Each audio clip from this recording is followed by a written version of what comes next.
In the 10 days since its release, China's first major AAA game, Black Myth Wukong, has achieved over 17 million sales. Chinese single-player game enthusiasts have derived immense satisfaction from this game, while the development team has reaped substantial financial and reputational rewards. Even ordinary Chinese people who don't usually play games are immersed in an overwhelming sense of national pride. This appears to be a win-win outcome, but the game cannot change one fact. The Ming Dynasty era, which gave birth to the Journey to the West story, continues to be reviled and criticized by Chinese people. They consider the Ming Dynasty to be the darkest period in Chinese history, characterized by political corruption, public ignorance, economic decline, cultural backwardness, limited territorial extent, and a lack of respectable artists and literary figures. Although the characters, monsters, and worldview in Black Myth Wukong are derived from Journey to the West, and much of the artwork is inspired by Ming Dynasty folk art, Chinese people rarely recognize this, or if they do, they are reluctant to acknowledge it. They tend to attribute these elements to the earlier Tang Dynasty, partly because Journey to the West is set during the Tang era. The author of Journey to the West was a follower of Wang Yangming's school of mind, and one of the book's main themes is the cultivation of human nature. The pilgrimage to retrieve Buddhist scriptures serves as a metaphor for an ordinary person's journey of self-cultivation. The novel's protagonist, Sun Wukong, the Monkey King, represents the human heart, implying that the heart is crucial in the process of spiritual cultivation. Tang Sanzang's mount, the white dragon horse, symbolizes difficult-to-control thoughts and represents the lungs used for breathing. There's a famous Chinese idiom, heart monkey, mind horse, Xinian Yimar, that reflects this concept.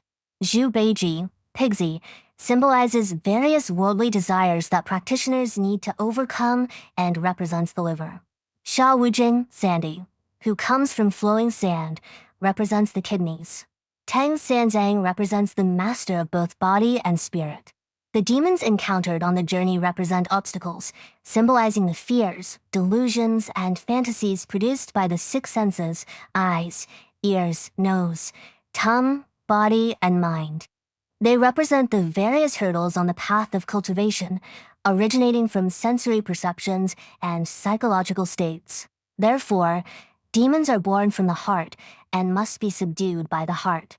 By controlling the heart, one can control demons, and by controlling demons, one can return to the original state of purity and achieve enlightenment.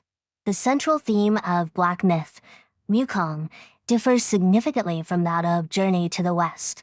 When designing this game, the development team primarily drew inspiration from an online fanfiction called Wukong Zhuan, The Legend of Wukong, which was based on a Hong Kong comedy film. In this version, Wukong is a monkey full of worldly desires, aiming to topple all external authority figures and amplify his own inner demons. However, he unknowingly follows the same path as his enemies, ultimately either being suppressed or inevitably becoming what he initially despised. Fortunately, as the game gained more recognition, the developers seem to have attempted to modify the storyline. This could be to gain stronger official support, or perhaps as the creators matured, they began to recognize the initial plot design as overly simplistic. It's also possible they feared offending players familiar with the original Journey to the West. According to reliable sources, the creative team redesigned the game's plot. However, due to the extensive development time already invested, they couldn't significantly revise the final 2 story segments. As a result, these sections appear somewhat disconnected from the first 4 chapters. Moreover, the game's thematic focus is entirely different from the original intent of Journey to the West. The game's settings and art are based on scanned replicas of real historical relics. This art style was once ubiquitous across China, created by ordinary craftsmen without the involvement of renowned artists. In fact, none of these artisans left their names for posterity. This style was largely disregarded after the fall of the Ming Dynasty. In temples built after the Qing Dynasty, a more theatrical style of sculpture became popular, with deities and Buddhas modeled after stage actors. These later sculptures featured rough exteriors, rigid expressions, and gaudy attire. Their demeanor either mimicked stern scholars or exaggerated, demon-like figures. This sculptural paradigm has persisted to the present day and is commonly found in rural China. The reason some of these artworks were preserved and replicated in the game is due to their remote locations. Past Chinese scholars often concluded that Chinese sculpture peaked during the Tang Dynasty, believing that sculptural quality declined sharply afterward. Only a few scholars recognized their value, but their opinions were rarely heeded. Black Myth Wukong has now brought Ming Dynasty Buddhist sculpture art into the public eye, creating a significant visual impact for ordinary Chinese people.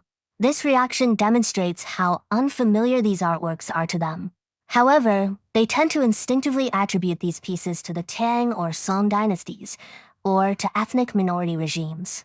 This is because, in their subconscious, the Ming Dynasty is perceived as such a backward era that it couldn't possibly have produced art that makes Chinese people proud. On Chinese social media, many people argue that the story of Sun Wukong doesn't originate from the Ming Dynasty, but rather from an accumulation of folk tales spanning over 1,000 years. They claim that even Journey to the West is merely a fan fiction based on previously popular stories. While this may appear to be true, earlier versions of the pilgrimage story that predate Journey to the West have also survived to the present day.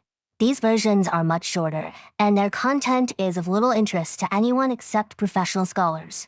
The story background, monster designs, and worldview in the Black Myth Wukong game are entirely based on the novel Journey to the West. During the Ming Dynasty, China produced at least 4 novels as great as Journey to the West. The other 3 are Romance of the Three Kingdoms, Water Margin, and The Golden Lotus. However, many Chinese people don't acknowledge Romance of the Three Kingdoms and Water Margin as Ming Dynasty works. This is because their authors, officially recognized as a master-disciple pair, are believed to have lived during the late Yuan and early Ming periods, thanks to some modern fabricated evidence. Consequently, many argue that since these 2 authors lived during the Yuan dynasty, they were educated under Yuan influence, and thus their works cannot be considered Ming Dynasty productions. In reality, anyone with a basic understanding of Chinese and the development of Chinese literature can easily conclude that Romance of the Three Kingdoms and Water Margin are unlikely to have originated in the 14th century. The earliest publication record of Romance of the Three Kingdoms is from 1522, with the earliest mention of the novel dating to 1494. However, the story underwent significant revisions during the Qing dynasty, altering character personalities to emphasize loyalty to the monarchy.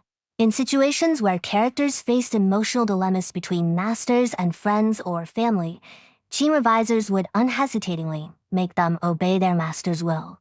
Any internal struggles or hesitation in the original work were modified to show reflexive obedience to the master's interests. As a result, the revised Romance of the Three Kingdoms was heavily promoted by the imperial court, making it the most well-known Chinese novel, even surpassing Journey to the West in fame. The earliest record of Water Margin appears in 1540. Based on folk artifacts like the Water Margin leaf opera props, items predating the 16th century reflect folk stories passed down from the Song and Yuan periods. It wasn't until the mid-16th century that props featuring story elements and character names from Water Margin began to appear. Fundamentally, many Chinese people struggle to accept the fact that the Ming Dynasty produced great works. Before Dream of the Red Chamber emerged, Water Margin was generally considered the best Chinese novel. The author used the most meticulous observations and precise writing to portray grassroots heroes excluded from mainstream narratives. The book contains authentic life details, rich adventures, complex social rules, and profound philosophical thoughts. Even after Dream of the Red Chamber appeared, top Chinese literary figures often believed that while Water Margin might not match Dream of the Red Chamber in novel structure, it surpassed it in character portrayal and language use. However, in contemporary China, Water Margin has almost become the most awkward work in people's minds. Chinese people consider its portrayal of bandits as protagonists to be outrageous, and these characters are seen as fierce, brutal, and dark-hearted, potentially corrupting people's minds. Consequently, Water Margin has a diminishing audience in China, and electronic games and film adaptations based on it have never been successful. The Golden Lotus is a sister work to Water Margin. Its name is synonymous with obscene stories in China and is widely recognized. However, people's interest in this book is mainly due to its erotic content, with few having actually read it. In fact, from the Qing Dynasty until now, it has never been legally published in China. Those familiar with the story often use it as a powerful weapon to attack the dark and evil rule of the Ming Dynasty. Besides novels, the Ming Dynasty's achievements in technology and art, such as porcelain, furniture, gardens, drama, publishing, and handicrafts, have been intentionally or unintentionally overlooked. If an art form is indeed excellent, Chinese people tend to find ways to prove it's a masterpiece from the Qing Dynasty, or argue that it only began in the Ming Dynasty and matured during the Qing. Conversely, if any crude or backward culture appears during the Qing Dynasty, it's often attributed to having been passed down from the Ming Dynasty. Why is the Ming Dynasty so despised by Chinese people? The reasons are complex. Partly, it's because in Chinese history education, the Ming period is considered the beginning of China's lag behind Europe and is labeled as isolationist. This dynasty gives modern Chinese people the impression of eunuchs holding power, the country under secret police rule, officials only knowing how to deal with imperial examinations, and emperors and their relatives being lazy and incompetent in managing the country. In contrast, the Qing dynasty is viewed as a powerful dynasty with 150 years of prosperity, with at least 2 emperors ranking among the top 5 most capable Chinese emperors. Therefore, the Qing dynasty is naturally seen as a culturally advanced era in their minds. There is only one exception. When Koreans claim that a cultural element originating from the Ming dynasty is Korean culture, the Chinese people react strongly against it. This is because the Ming dynasty allowed Koreans to wear the same clothing as the Chinese, making Ming dynasty attire part of Korea's traditional dress.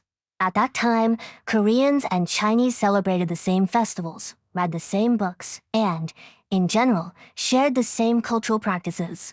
However, the Chinese cannot accept this perspective, and it is only in such instances that they express a deep appreciation for the cultural heritage of the Ming dynasty.